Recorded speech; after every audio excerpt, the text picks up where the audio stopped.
Assalamualaikum warahmatullahi wabarakatuh. Bismillahirrahmanirrahim. Alhamdulillahi nahmaduhu wa nasta'inuhu wa nastaghfiruh wa na'udzu billahi min syururi anfusina wa min sayyiati a'malina. May yahdihillahu fala mudhillalah wa may yudlil fala hadiyalah. Ashhadu an la ilaha illallah wahdahu la syarikalah wa ashhadu anna Muhammadan abduhu wa rasuluh. Wassalatu wassalamu ala man la nabiyya ba'dah sayyidina Muhammad ibni Abdillah wa ala alihi wa sahbihi wa mawala wala haula wala quwata illa billah. Amma ba'du, faqala ta'ala fil Qur'anil Karim, a'udzu billahi minasyaitonir rajim, bismillahirrahmanirrahim. Ya ayyuhalladzina amanu taqullaha haqqa tuqatih wa la tamutunna illa wa antum muslimun. Shadaqallahul azim. Yang terhormat Bapak Pimpinan Majelis Taklim Al-Ikhlas, Bapak Iskandar beserta keluarga yang insya Allah selalu mendapatkan rahmat dari Allah Subhanahu wa Ta'ala,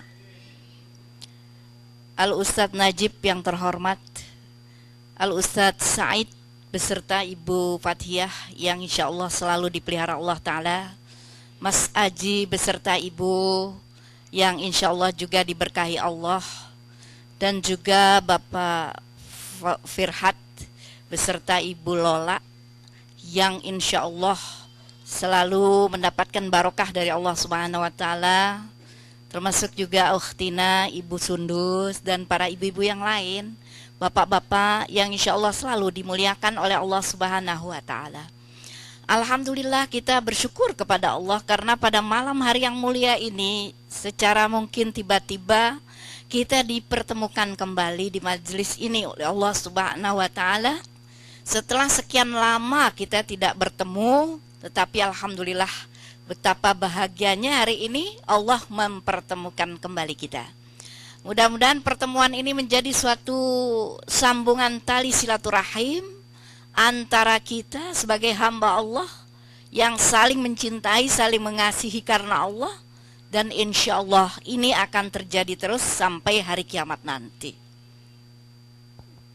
Tidak pernah lupa salawat dan salam sejahtera selalu kita kirimkan kepada Nabi besar kita Muhammad Sallallahu Alaihi Wasallam, serta kepada keluarga dan juga kepada para sahabat-sahabatnya. Terima kasih saya ucapkan kepada Mas Aji sebagai pimpinan acara yang telah memberikan kesempatan kepada saya untuk menyampaikan apa-apa yang perlu disampaikan, yang mungkin menjadi suatu nasihat bagi kita, yang menjadi bekal bagi kehidupan kita di masa datang. Para ibu-ibu, bapak-bapak sekalian yang sangat saya hormati dan sangat saya cintai karena Allah, dalam kesempatan ini ingin saya bawa suatu firman Allah Subhanahu wa Ta'ala yang akan menjadi permulaan pembicaraan kita. A'udzubillahi minasyaitonirrajim. Bismillahirrahmanirrahim. Ya ayyuhalladzina amanu taqullaha haqqa tuqatih wa la tamutunna illa wa antum muslimun. Wahai orang-orang yang beriman, bertakwalah kalian kepada Allah, atau takutlah kalian kepada Allah dengan sebenar-benarnya takut, dan janganlah kamu mati kecuali dalam keadaan muslim. Artinya janganlah kamu mati, kata Allah, kecuali kamu dalam keadaan selamat dan bersih daripada hal-hal yang tidak disukai oleh Allah. Kemudian Allah menyertakan firman-Nya ini dengan firman yang lain. A'udzubillahi minasyaitonirrajim. Bismillahirrahmanirrahim. Afa hasibtum annama khalaqnakum abasa wa annakum ilaina la turja'un. Apakah kalian mengira bahwa kalian itu aku ciptakan cuma-cuma. Kemudian kalian mengira bahwa kalian tidak akan dikembalikan kepadaku. Jadi Allah bertanya kepada kita. Sebab dari firman yang pertama, banyak manusia yang tidak mempedulikan apa yang Allah pesankan itu tadi. Wahai orang yang beriman, bertakwalah kalian kepada Allah. Takutlah kalian kepada Allah dengan sebenar-benarnya takut. Artinya dalam hidup ini kita harus menghitung bahwa setiap detik ada artinya. Dihubungkan kepada ayat berikut. Apakah kamu mengira bahwa kamu diciptakan oleh Allah itu sia-sia? Apakah kamu mengira kamu tidak akan dikembalikan kepada Allah? Apa maksudnya? Kita bisa menjawab ini. Ayat yang kedua bisa kita jawab. Karena kita sudah belajar, kita sudah tahu bahwa kita bakal kembali kepada Allah. Bukan tidak kembali kepada Allah, tetapi keyakinan kita sampai saat ini masih tetap berada di hati kita bahwa kita akan kembali kepada Allah. Betul nggak gitu ibu-ibu, bapak-bapak? Kita akan kembali kepada Allah. Dan kalau kita kembali, apa yang terjadi? Apakah cuma dikembalikan begitu saja, kemudian disimpan di kuburnya masing-masing, di tempatnya masing-masing? Tentu saja tidak. Ada artinya kita dikembalikan kepada Allah. Untuk apa? Untuk diperhitungkan. Bahwa kalimat bahwa afa hasibtum annama khalaqnakum abasa. Apakah kamu mengira bahwa kamu diciptakan oleh Allah itu sia-sia? Begitu saja. Boleh kamu lakukan apa saja yang kamu mau, yang penting kamu senang. Tidak. Kita punya aturan. Ada namanya hudud. Hudud, peraturan-peraturan, undang-undang. Yang kita pakai adalah undang-undang siapa? Hududullah. Undang-undangnya Allah. Barang siapa yang tidak mau tunduk kepada undang-undangku, kata Allah, silahkan cari Tuhan selain aku. Jadi kita wajib tunduk kepada Allah Subhanahu wa ta'ala. Peraturannya, undang-undangnya, suka, tidak suka, harus diikuti. Karena apa? Karena enggak semua manusia berpikiran sama. Semua orang suka kepada undang-undang Allah. Enggak, belum tentu begitu. Ada sebagian menerima, tapi sebagian lagi tidak bisa menerima. Tapi kita sebagai orang beriman harus mencoba untuk menerima. Dan untuk selanjutnya yakin bahwa kita pasti menerima. Sebab apa? Siapa yang menerima kemudian tunduk dan melakukan undang-undang yang datang dari Allah, maka dia adalah orang-orang yang mendapat keberuntungan. Wa may yuti'illaha wa rasulahu faqad faza fawzan azima. Siapa orang yang taat kepada Allah dan Rasulnya, maka sungguh orang itu adalah orang yang mendapat keberuntungan yang amat besar. Ibu-ibu, bapak-bapak sekalian, mari sama-sama kita camkan bahwa Allah selalu mengingatkan kita untuk bertakwa kepadanya. Dalam firman-Nya banyak sekali di Al-Quran. Bertakwalah kalian kepada Allah, wahai orang yang beriman. Bertakwalah kalian kepada Allah dan begini. Bertakwalah kalian kepada Allah dan lakukan ini. Banyak pesan-pesan Allah Ta'ala yang didahulukan oleh kata bertakwalah kalian kepada Allah. Kenapa Allah begitu menekankan kita untuk menjadi hamba-Nya yang bertakwa? Sebab keuntungannya bakal kembali kepada kita. Baik di dunia maupun di akhirat. Di dunia dia akan dapatkan kebahagiaan, ketenangan. Mula-mula kalau kita melihat dari luar secara teori, kalau kita mau ngerjakan perintah-perintah Allah itu, biasanya manusia lebih cenderung untuk meninggalkan perintah Allah. Mereka lebih suka mengerjakan urusan-urusan keduniaannya. Sebab secara garis besar, Kalau mereka kerjakan urusan dunia itu lebih menyenangkan daripada ngerjain perintah Allah. Contoh, kalau kita disuruh sholat sehari 5 kali, itu sholat fardu, berat sekali. Subuh harus bangun lagi tidur enak, 2 rakaat waktunya, tapi rakaatnya cuma 2, waktunya cuma 5 menit, tapi susah sekali. Ngerjakan sholat subuh aja susah, apalagi zuhur, lagi sedang repotnya. Asar, wah bukan main. Maghrib, perselisihan waktu, repot juga. Isya udah capek deh, udah tinggal tidur. Udah kepengen banget tidur. Jadi kalau dilihat-lihat nih, kita mau baru sholat aja nih 1, udah manusia udah lebih cenderung tinggalin deh.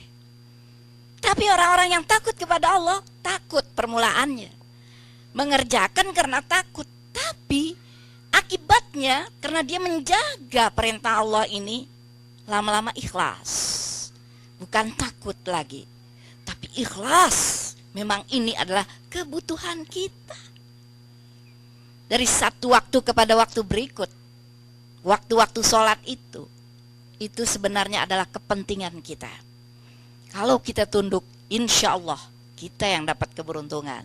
Puasa dan lain-lain sebagainya, banyak perintah-perintah Allah Ta'ala. Mudah-mudahan insya Allah kita diberi keentengan, keringanan dalam melaksanakan perintah Allah Ta'ala ini, supaya kita dapatkan ketenangan hidup di dunia. Karena tanpa adanya sholat, tanpa adanya perintah Allah yang kita tunduk kepadanya, maka kita nggak dapat ketenangan hidup. Nggak akan ada rasa puas, nggak akan ada rasa cukup dengan apa yang sudah kita miliki ini. Pasti selalu kurang, pasti selalu gelisah, karena kita punya salah. Apa? Tidak tunduk kepada perintah Allah Ta'ala. 1 untuk di dunia. Dan di akhirat nanti insya Allah surga yang kita dapat. Ibu-ibu, bapak-bapak, sama kita semua berkeyakinan bahwa di akhirat nanti ada 2 tempat, surga dan neraka. Kita udah tahu itu. Semua orang kepingin dapetin surga, tetapi nggak semuanya dapat. Nah, sekarang setelah kita melaksanakan kewajiban-kewajiban besar itu tadi, saya ingin mengajak ibu-ibu dan bapak-bapak kepada sabda Nabi Shallallahu Alaihi Wasallam yang harus kita jaga lagi dalam hidup ini. Sebab tujuan kita manusia ini banyak macam-macam, cita-cita kita macam-macam, tapi nantinya akan berakhir cuma dengan 1, yaitu kematian. Cita-cita banyak, panjang, kata Nabi, kamu cita-citanya dari sini ke sini, tetapi kematian adanya di sini. Sebelum sampai kepada cita-citamu, kematian sudah akan datang menjemputmu. Maka dari itu kata Nabi Sallallahu Alaihi Wasallam, idmanu li sitan admanu lakumul jannah. Jaminlah oleh kalian untukku 6 perkara, maka aku jamin kalian masuk surga. Jadi ibu-ibu, bapak-bapak, kepengen kan dijamin masuk surga? Pengen apa enggak? Pengen apa enggak? Amin, insya Allah, mudah-mudahan. Syaratnya 6. Yang pertama kata Nabi, usduku idza haddastum. Benar kalau bicara, jujur. Kalau ngomong yang baik, jangan nyakitin orang, jangan ketus, jangan berdusta, jangan berliku-liku, jangan memperdaya. Kalau bicara begini padahal maksudnya gini, itu nggak benar. Kita yang tahu. Kita ini sebenarnya jujur apa nggak jujur. Kita ini lagi ngomong yang baik apa nggak baik. Kita yang tahu. Jujur kalau berbicara. Yang kedua, wa'aufu idza wa'adtum. Tepatin kalau janji. Kalau kamu berjanji, tepati. Kita janji urusan besar maupun urusan kecil. Kalau Ittaqullaha haqqa tuqatih, jangan lupa. Takutlah kalian kepada Allah sebenar-benarnya takut. Jadi biar ada urusan kita kecil, janji kecil sedikit tepati. Lihat Rasulullah Shallallahu Alaihi Wasallam selalu mengurusi urusan-urusan manusia, urusan besar maupun urusan yang kecil. Urusan kecil sekalipun diurus oleh beliau. Nabi adalah seorang revolusioner dunia dan akhirat. Orang besar yang diangkat namanya oleh Allah. Wa rafa'na laka dzikrak, dan aku tinggikan sebutan engkau ya Muhammad. Tetapi Nabi tidak pernah hanya berada di atas kirim wakil. Enggak. Nabi mengurusi semuanya dengan tangannya sendiri. Apalagi kalau ada janji-janji, biar sedikit beliau tepati. Contoh yang sudah diberikan oleh Nabi kita, ajaran yang sudah ditekankan kepada kita, mari kita jalanin. Nanti kita yang akan merasakan betapa nikmatnya kalau sudah bisa menepati janji. Walaupun cuma sekedar janji, kelihatannya cuma begitu saja. Tapi kalau kita tepati, insya Allah kita akan merasa lega, nikmat. Apalagi janji kepada Allah. Kita janji mau jadi orang yang baik, tepatin. Harus diusahakan, harus dilawan.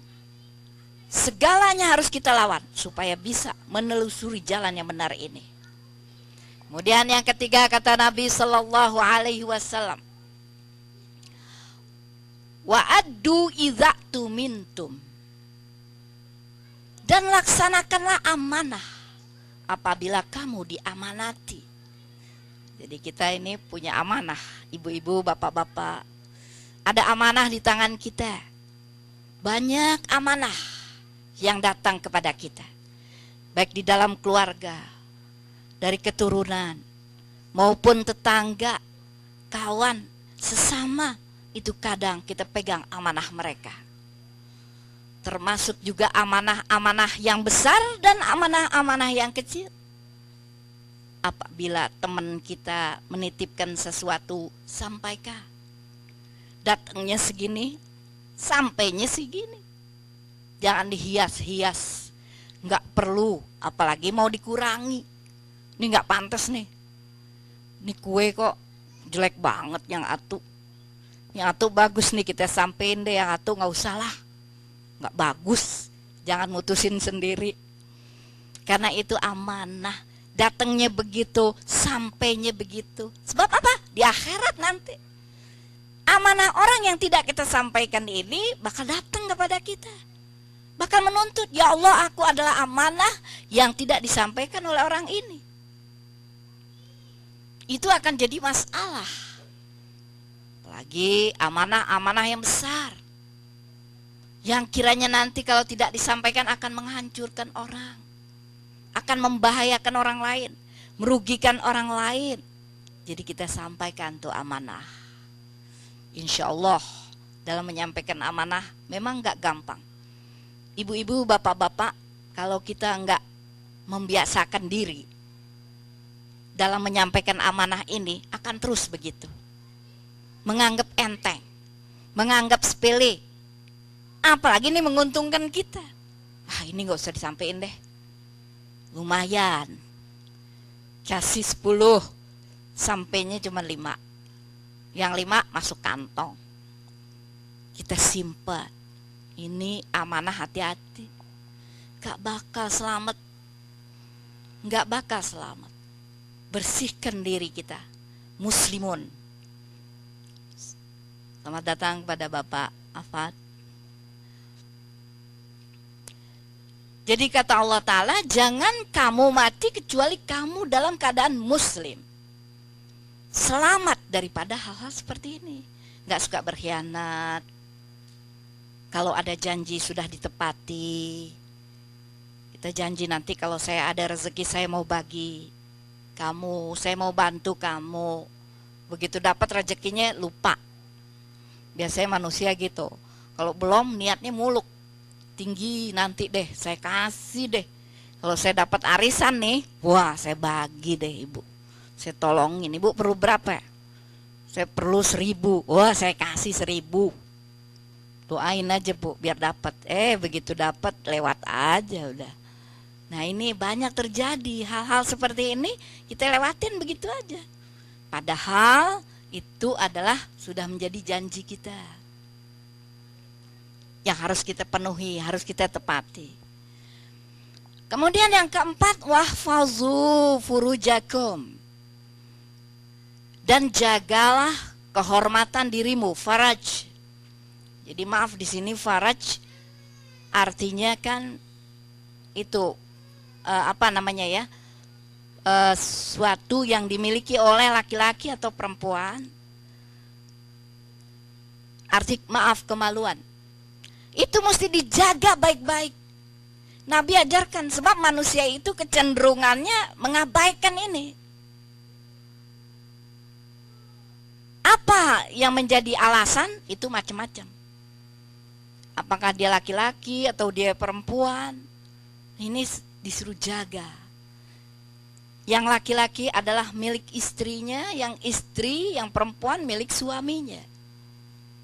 Antum libasul lakum, antum libasul lahunna, wa antunna libasul lahum.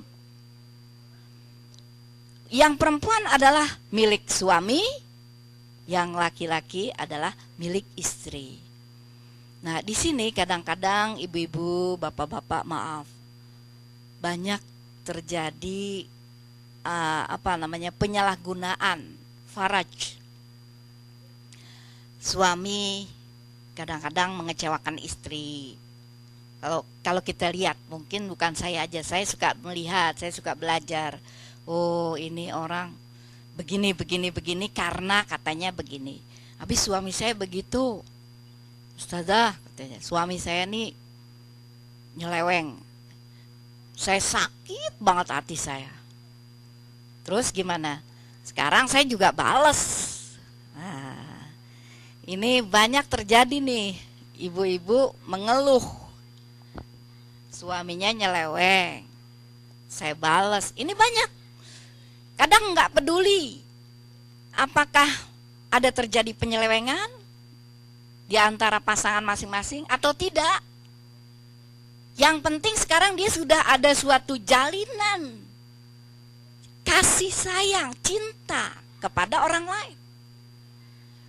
Padahal ada istrinya, padahal ada suaminya. Ini banyak terjadi. Banyak nggak ibu-ibu?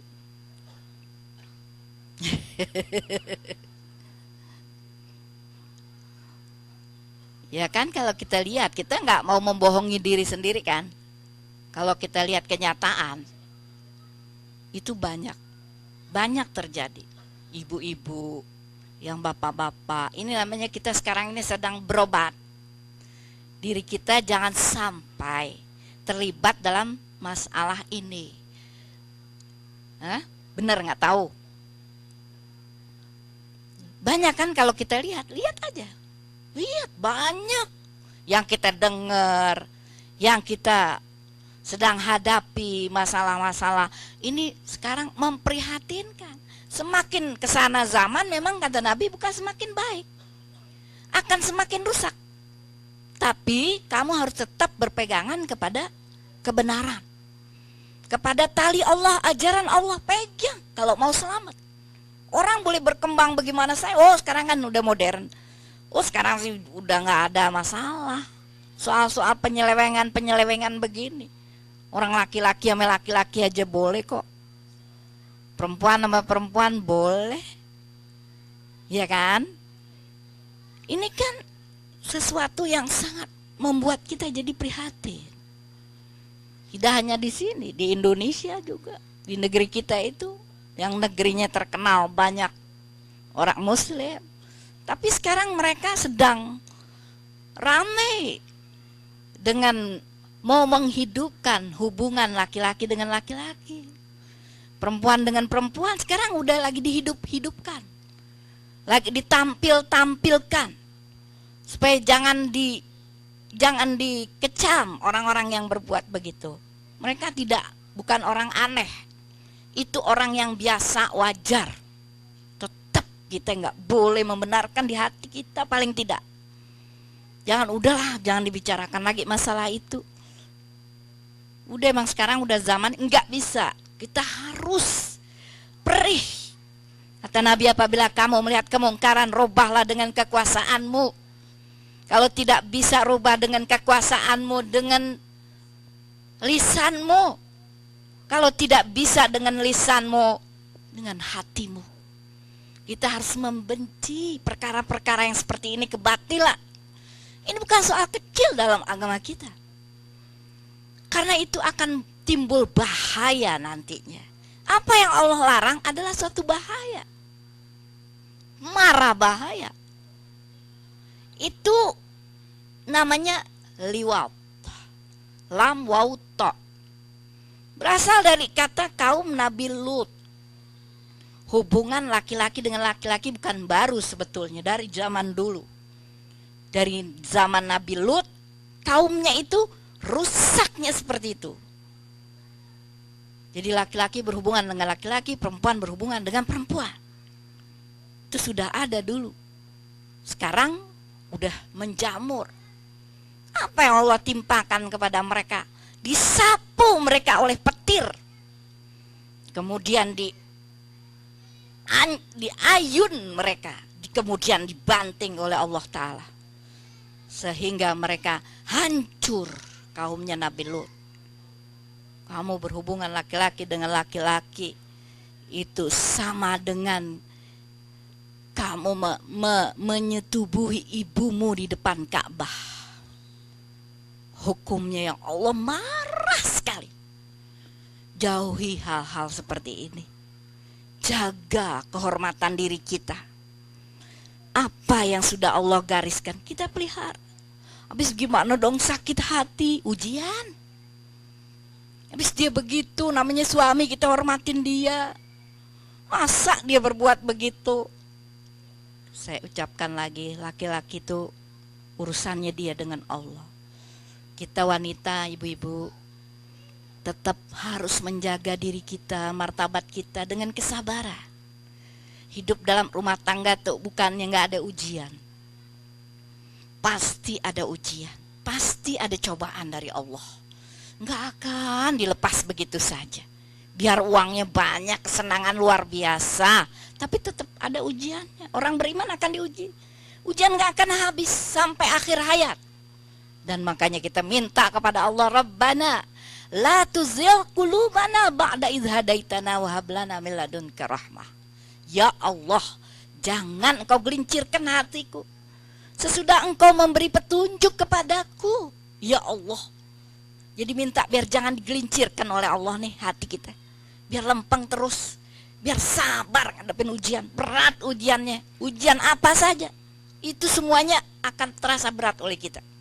Tapi kita sabar. Ibu-ibu, bapak-bapak sekalian. Hidup ini, kalau saya lihat bagian hidup kita nih, ya secara sederhana mungkin saya pikir-pikir ini dalam pikiran saya, mohon maaf, kayak selalu apa saja yang kita hadapin itu kayak sebuah lalat, seekor lalat. Kalau orang Jakarta bilang laler, lalat, ibu tahu kan? Itu punya 2 sayap. Coba dilihatin. Kalau ada lalat coba dilihatin. Sayapnya ada 2, kecil-kecil. Itu dikasih oleh Allah. Dari binatang kecil ini kita bisa belajar. Yang satu racun. Yang satu lagi penawarnya. Sampai ada sebuah hadis yang diriwayatkan oleh Imam Bukhari bahwa kalau ada air, kemudian ada lalat di situ. Karena air susah, jadi boleh kamu celupkan lalat itu ke dalam. Sebab takut nanti yang baru kena itu racunnya, sayap yang sebelah itu racun. Jadi masukin lagi yang satu, biar tenggelam dua-duanya. Itu penetralisir. Jadi boleh dibuang lalatnya, airnya boleh diminum. Tidak apa-apa. Masalahnya bukan masalah geli di sini. Tetapi ini boleh diminum, tidak apa-apa. Karena yang satu racun, yang satu penawar.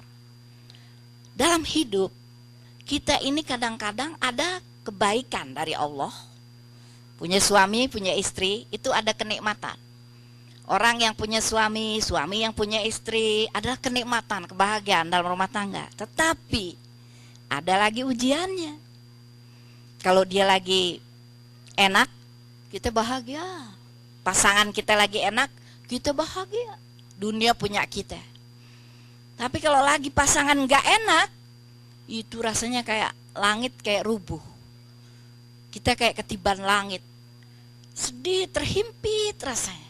Kalau lagi ada masalah dari pasangan kita. Ada istri baik, suami kurang baik. Suami sabar, istri bawelnya bukan main. Ada yang begitu. Suaminya bersyukur mulu kepada Allah. Tapi istrinya komplain melulu gak habis-habis. Jadi dalam rumah tangga ini dua. Satu begini, satu begini. Terus dari setiap diri juga. Masing-masing kalau kita menganalisa. Suami baik banget. Apa yang kita mau dia kasih. Sikapnya bukan main, lembut. Tapi sama duit pelitnya bukan main. Ada yang begitu. Ini juga kayak racun, jadinya terasa perih. Ya Allah, suami saya kenapa sih begini? Orangnya baik, budinya baik. Apa yang kita mau boleh, tapi sama duit bukan main, pelit banget. Ada lagi uang, kalau sama uang apa yang kita mau minta dibeliin, beliin. Tuh, nih, udah nggak sebentar-bentar tuh, nih, tuh, nih. Tapi nggak pernah ada waktu untuk istri, nggak pernah. Pulang ngasih duit, jalan lagi. Jarang pulang. Kasih duit. Istrinya dikasih duit melulu, tapi nggak pernah ada orangnya. Datang sebentar jalan. Ini juga kayaknya nggak enak juga ya ibu-ibu ya. Enak nggak begitu Bu? Belum tentu. Kalau banyak duit orangnya nggak ada gimana tuh? Ya, maunya ibu-ibu. Masa ibu-ibu mau begitu? Nggak mungkin. Kan maunya orangnya juga, ya. Kalau deh itu, jadi ada aja. Sebaliknya juga begitu. Istri masaknya pintar, masakannya enak. Kalau suaminya pulang sediain makanan, kurang apa lagi tuh. Tapi bawelnya bukan main tuh. Ngombel melulu. Ceritanya kalau suaminya pulang baru juga buka pintu. Wah, udah ngobrol macam-macam ngomongan yang enggak. Diaduin semuanya sama suaminya. Tuh anak tuh Pak tuh bandel bener tuh, yang begini pusing suami. Ya ini kayak laler juga nih. Istri saya nih racunnya nih. Begitu. Jadi kalau kita lihat tuh begitu. Jadi rumah tangga memang begitu, ibu-ibu, bapak-bapak. Coba cari rumah tangga yang sempurna, ada nggak? Dari luar emang kelihatannya enak. Wah, kita sih ngelihat dia romantis banget tuh ya. Kita pengen begitu tuh laki kita tuh. Belum tentu. Ibu-ibu kepengen suaminya kayak si Ani, ini udah sifat kita ibu-ibu. Pengen kayak dia tuh, kita pengen kayak Ibu Anu, enak banget suaminya ya, baik banget. Kalau di depan orang emang baik, di belakang. Kalau di belakang nggak ada orang baru Bu kelihatan. Jadi ibu nggak usah ngiri lah. Sama. Ibu lihat yang wah enak banget dia tuh direndeng-rendeng. Duh, kita si laki kita boro-boro mau ngerendeng kita. Dia enak banget tuh, dikit-dikit diginiin, dikit-dikit diginiin, depan orang doang. Buat action di belakang belum tentu. Ngerendeng tuh, kalau orang yang ngerendeng baik-baik. Depan orang dia direndengin, tapi matanya ngelirik ke belakang. Nggak ada yang sempurna. Artinya bukan saya menyangka jelek, wah orang negatif semua, bukan. Di sini kita lagi cari penyakit orang. Untuk apa? Disadari oleh kita masing-masing bahwa manusia tuh memang begitu. Sifatnya udah umum kayak gitu. Demennya show up. Itu manusia. Kita jangan begitu. Biasa saja, netral. Harusnya baik-baik. Depan orang baik, di belakang orang juga baik. Kita tidak lain-lain, tidak beda-beda. Emang begini, oh di depan orang suami saya baik, alhamdulillah syukuri. Jangan pakai dikatain, Bu. Kalau suaminya lagi ngerendeng-ngerendeng, jangan ngerendeng deh, Pak. Depan orang doang ngerendeng, belakang orang ngomel. Enggak apa-apa, Bu, syukuri aja. Alhamdulillah, masih ada baiknya dia. Kalau di depan orang baik, kalau ibu kepengen direndeng, jalan aja biar direndeng sama dia. Nanti kalau di rumah kan enggak. Kalau enggak ada orang kan enggak. Biar banyak orang aja sering-sering, supaya ada belayan. Jangan sepi, syukur, alhamdulillah. Ada begini, enggak ada ini. Ada duit, enggak ada kemesraan. Ada kemesraan, enggak ada duit. Emang begitu. Karena ini dunia. Dunia. Ibu-ibu, kalau mau kita berterima kasih kepada Allah, bersyukur, kita sadari dulu ini. Sadar ini.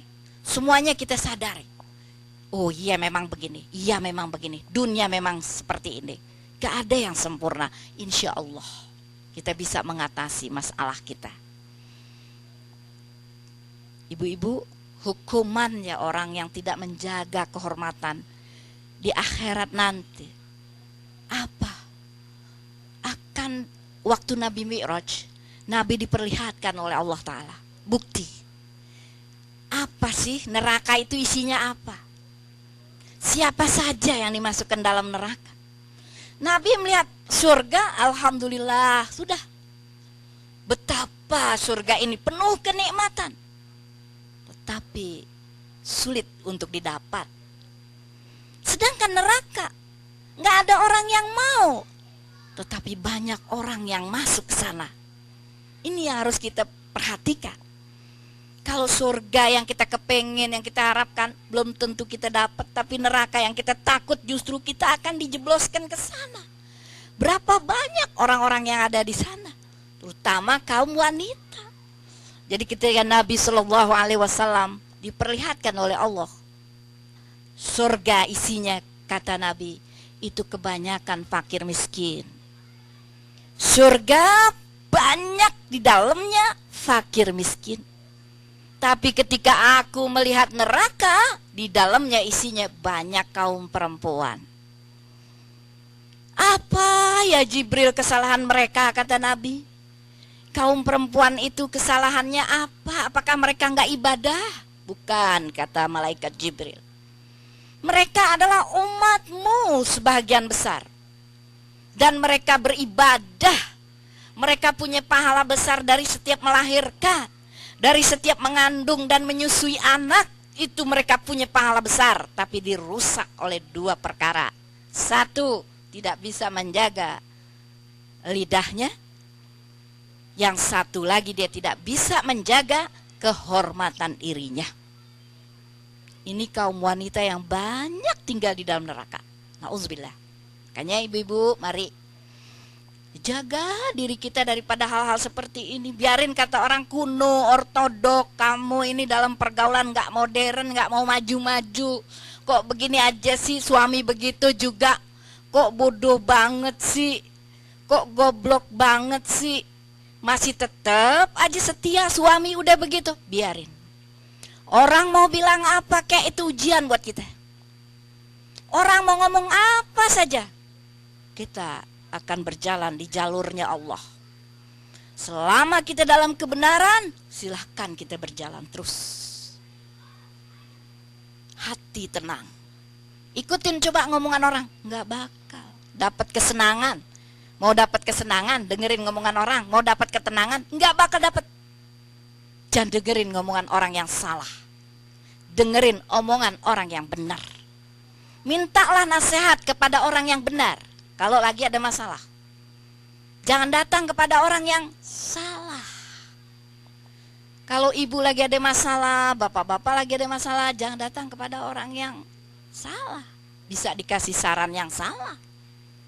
Bu, gimana ya bu, ya saya ini suami saya begini-begini. Ya kalau saya sih ceraiin aja laki begitu. Ini namanya wrong person. Kita datang kepada orang yang salah.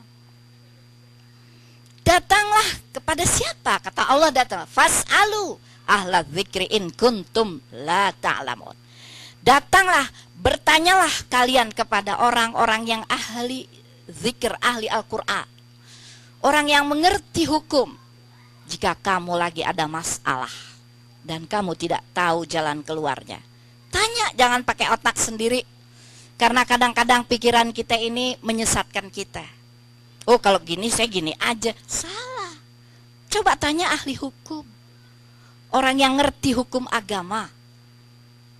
Apa yang harus saya lakukan? Insya Allah kita mendapat nasihat. Nasihat yang benar. Yang membawa kepada ketenangan jiwa. Dan kebahagiaan, kedamaian dalam kehidupan kita. Kemudian waghuddu absarakum. Peliharalah pandangan matamu. Ibu-ibu, bapak-bapak diperintah kita oleh Allah Subhanahu wa taala melalui nabinya Muhammad sallallahu alaihi wasallam di sini. Peliharalah kedua matamu, pandangan matamu. Jangan suka melihat-lihat yang bukan, yang enggak pantas. Dalam Islam diatur. Mata, cara ngelihatnya diatur. Islam punya aturan luar biasa. Sampai kepada pandangan mata kita diatur oleh Islam. Supaya mandang yang betul. Orang kalau ke rumah orang aja ada aturannya ibu-ibu. Masuk rumah orang salam dulu. Kalau diizinkan masuk, nggak diizinkan jangan masuk. Itu aturan pertama. Kedua, jangan suka ngintip-ngintip. Kalau mau ke rumah orang ngintip-ngintip. Apalagi begitu masuk orangnya kemana nih? Udah nyampe dalam. Orangnya kemana nih? Lihat-lihat kamar. Udah masuk ke dalam? Lihat-lihat kamar orang. Lihat-lihat dapur orang. Ada apaannya tuh? Yang punya rumah kadang-kadang gak siap ibu-ibu. Ini ibu-ibu biasanya nih. Kalau masuk matanya ngelirik. Udah punya apa aja dia nih? Oh, ada perkembangan gak? Kayaknya dari dulu gini-gini juga ya. Itu TV tahun berapa tuh ya? Orang-orang kan udah punya TV yang modern. Ini masih gitu-gitu juga. Kirain sih udah kaya kali ya. Ini mata. Mata. Kata Nabi, mata kamu itu harus dipelihara. Ibu kalau ke rumah orang, jangan begini matanya. Liatin ini, liatin itu. Duduk yang betul, yang rapi. Di mana yang punya rumah persilahkan kita duduk di situ. Dan kita berbicara yang sopan, jangan mancing-mancing orang. Bu, kayaknya ibu kemarin ada gini ya. Terus gimana tuh? Terus gimana tuh? Demen mancing-mancing orang untuk nanti dibahas di depan umum. Itu tidak baik. Asalnya dari mata. Jaga mata kamu. Dan buat lirik-lirik. Lirik sana, lirik sini itu juga termasuk. Waghuddu absarakum. Secara sederhana sekali. Nabi ngajarkan kepada kita. Wakufu aidikum. Yang keenam. Jagalah kedua tanganmu. Jadi tangan ini mau berbuat apa nih ibu-ibu, bapak-bapak? Apa yang kita lakukan? Ada pertanggungan jawabnya. Apa yang kita tulis? Apa yang kita setujui? Apa yang tidak kita setujui? Tanda tangan kita. Ini semua ada hisapnya. Ada pertanggungan jawabnya. Apa yang kita lakukan? Kita mukul orang. Kita mengambil sesuatu punya orang. Kita bikin sesuatu yang merusak kepunyaan orang. Hak orang. Tangan kita yang melakukan ini. Hati-hati. Hati-hati kamu. Karena pada suatu hari, kata Allah Ta'ala, Al-yawma nakhtimu ala afwahim wa tukallimuna aydihim wa tashhadu arjuluhum bima kanu yaksibun. Pada hari itu aku patri mulut-mulut mereka dan aku biarkan tangan mereka berbicara. Jadi tangan melakukan apa dulu? Berbicara. Dan menjadi saksi kaki mereka atas apa yang pernah mereka lakukan. Jadi mudah-mudahan insya Allah kita hati-hati sama semuanya nih, ibu-ibu, bapak-bapak. Tadi secara sederhana sudah saya sampaikan bahwa Nabi mengajarkan kita untuk pegang yang 6 perkara, insya Allah kita dijamin masuk surga. Ya, mudah-mudahan ini adalah merupakan suatu bahan pertama yang saya berikan. Barangkali nanti akan ada pertanyaan, dipersilahkan. Mudah-mudahan menjadi suatu ilmu pengetahuan bagi kita sekalian. Untuk saat ini sampai di situ dulu. Kurang lebihnya saya mohon dibukakan pintu maaf yang seluas-luasnya. Apakah ada pertanyaan?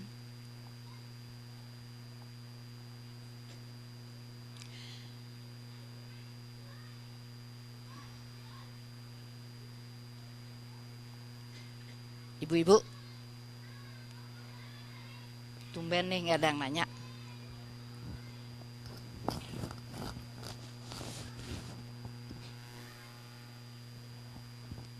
Assalamualaikum warahmatullahi wabarakatuh. Waalaikumsalam. Selamat datang Ustazah. Ya, terima kasih. Saya ingin bertanya, tadi Ustazah menerangkan bahwa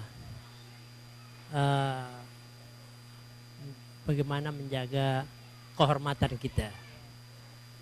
Ya, kehormatan kita apakah dengan cara berpakaian yang rapi ataupun dengan akhlak yang rapi. Tolong dijelaskan insya Allah. Terima kasih. Alhamdulillah, terima kasih kepada Ustadz Najib yang sudah menyampaikan satu pertanyaan yang baik buat kita sekalian mengenai menjaga kehormatan dirimu. Apakah dengan pakaian? Ya tentu saja. Kita yang pertama bagi kaum wanita ya, yang kita ketahui bahwa aurat kita itu adalah seluruh anggota tubuh kita, kecuali muka dan telapak tangan. Jadi kita tentu saja tutup. Itu termasuk kehormatan diri. Jadi orang-orang wanita-wanita yang solehah adalah wanita-wanita yang menjaga auratnya. Itu nomor 1. Kalau seorang wanita mau bersedia tunduk kepada Allah walaupun melawan arus. Arus sekarang ini sudah luar biasa. Wanita-wanita di luar sana membuka auratnya sedemikian rupa, bukan cuma aurat terbuka, tetapi sudah sedemikian rupa sampai sedikit sekali yang dipakai, banyakan yang nggak dipakai, banyakan yang terbuka daripada yang tertutupnya. Sedangkan kita menutup semuanya, seakan-akan kita ini orang yang aneh. Dan memang begitulah Allah punya mau. Kalian adalah memang aneh. Islam datang secara aneh, pergi secara aneh. Dan insya Allah kalian akan masuk ke dalam surga secara aneh. Jadi aneh. Orang masuk surga, tercengang orang.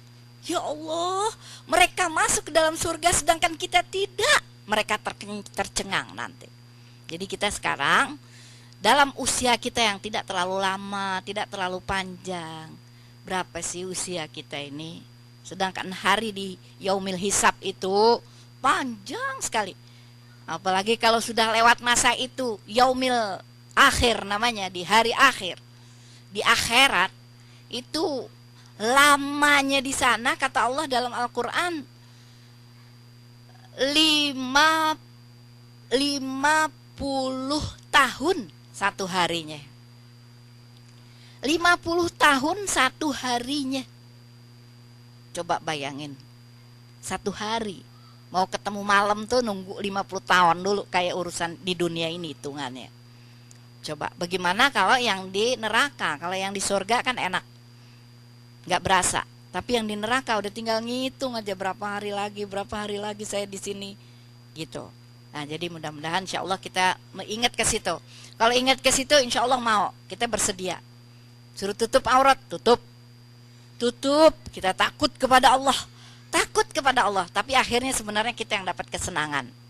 Jadi orang perempuan kalau menutup auratnya, ibu-ibu, sebenarnya kalau dirasakan, kita udah enak, nikmat sebetulnya.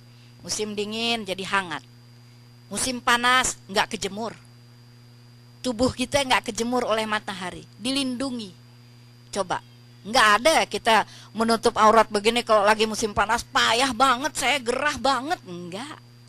Enggak, berasa nyaman. Orang yang lihat repot, yang lihat yang repot. Nggak panas tuh ibu, nggak gerah. Tutup begini, kita aja kepanasan yang pakai baju segini. Emang dikasih sama Allah yang begitu kepanasan.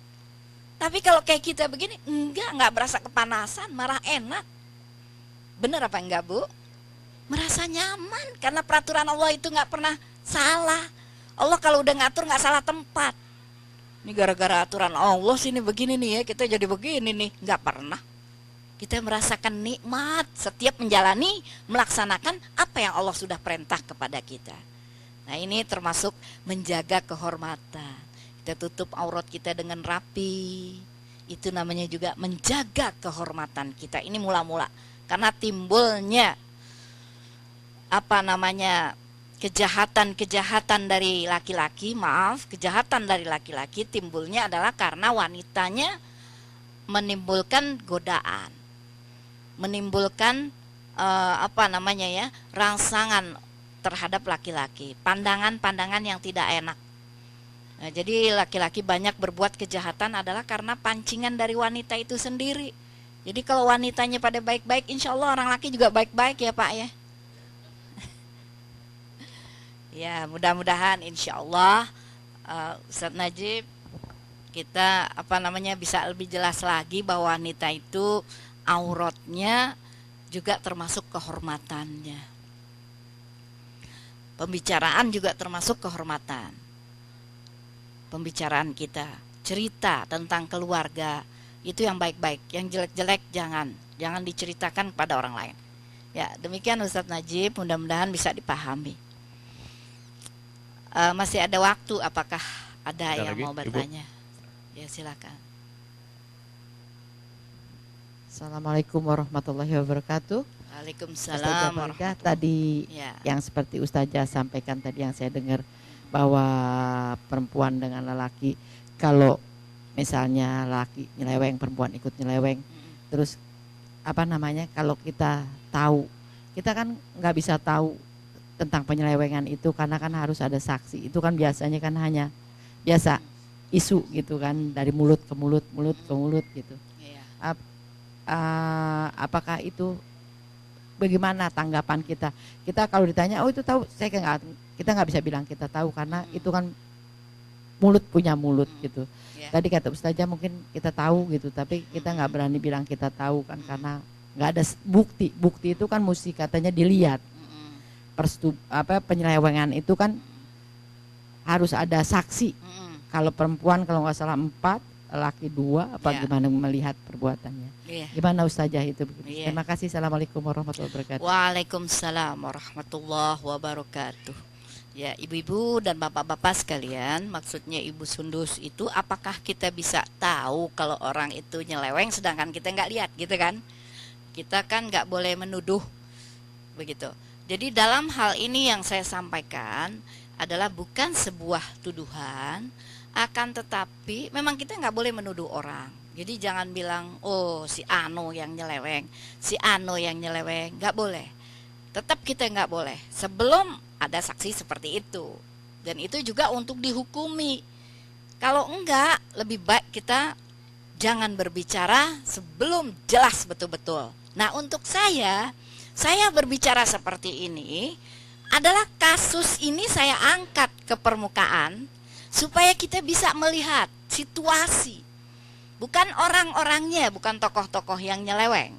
Akan tetapi gambaran bahwa orang yang nyeleweng saat ini banyak. Banyak orang yang nyeleweng. Saya pernah dengar, bukannya nggak pernah, dari ibu-ibu itu sendiri bertanya kepada saya, Ustazah, maaf, saya punya masalah Yang penting sekali saya kepengen nanya secara pribadi. Kenapa, Bu? Karena dia percaya kepada saya nggak akan menyebut namanya dimanapun, kapanpun, dan sampai kapanpun. Nggak akan saya sebut dan nggak akan saya hukumi orang ini. Saya sudah berbuat begini. Sekarang apa hukumnya? Saya harus bagaimana? Terhadap keluarga saya, anak saya banyak. Tapi saya terjadi begini. Ada lagi satu itu. Jadi saya tahu satu, karena suaminya begini. Di suatu perusahaan, saya punya teman di situ. Dia menceritakan kepada saya nggak sanggup kerja di sini. Kenapa emang? Saya bilang, saya bingung, ngomongnya bingung. Teman saya terang-terangan. Tuh. Padahal yang ini yang laki-laki punya istri, yang perempuan punya suami. Itu janjian. Jadi sering bikin waktu pertemuan untuk bukan cuma ngobrol, tetapi mengadakan hubungan seperti suami istri. Itu banyak. Di satu perusahaan itu aja udah beberapa. Bagaimana tempat yang lain? Apalagi sekarang. Sekarang udah banyak menjamur di mana-mana. Tapi saya pesan kepada ibu-ibu dan bapak-bapak yang kebetulan ada di sini, mari kita takutlah kepada Allah dengan sebenar-benarnya takut. Jangan mati kamu kecuali dalam muslimun. Kamu selamat daripada hal-hal seperti ini. Bukan cuma Islam. Kalau cuma Islam, yang penting kita Islam, belum sempurna Islam kita sebelum dijaga apa-apa yang dilarang oleh Allah.